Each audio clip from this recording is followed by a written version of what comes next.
মঙ্গলবার 18 জুন এক ঐতিহাসিক মুহূর্তের সাক্ষী হয়ে রইল সাবরুমের আমজনতা। কয়েক দশকের লালিত স্বপ্ন পূরণ হলো এই দিন।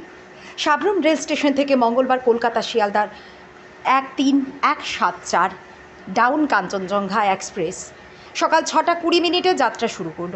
সাবরুম রেল স্টেশন মাস্টার সবুজ পতাকা দেখিয়ে কাঞ্চনজঙ্ঘা এক্সপ্রেসের যাত্রার সূচনা করেন।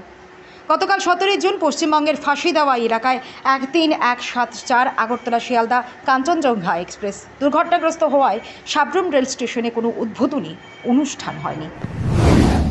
আমি কল্যাণরত বসাক, আপনাদের চ্যানেলের মাধ্যমে সবাইকে নমস্কার। এইটা সাবরুম কলকাতা কাঞ্চনজঙ্ঘা এক্সপ্রেস আজকে থেকে শুরু হচ্ছে। একটা ঐতিহাসিক মুহূর্তে আমরা দাঁড়িয়ে আছি।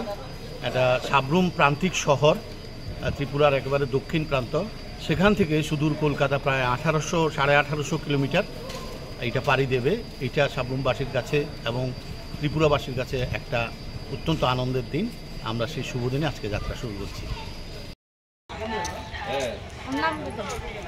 নাম কি তোমার? বাড়ি কোনখানে? এখন কই যাবে? আসাম যাবে। এই কাঞ্চনজঙ্ঘা এক্সপ্রেসে? কাঞ্চনজঙ্ঘা এক্সপ্রেসে আসাম যাবে? গুয়াহাটি? লঙ্কা যাবে। তো কেমন লাগতেছে আজকে?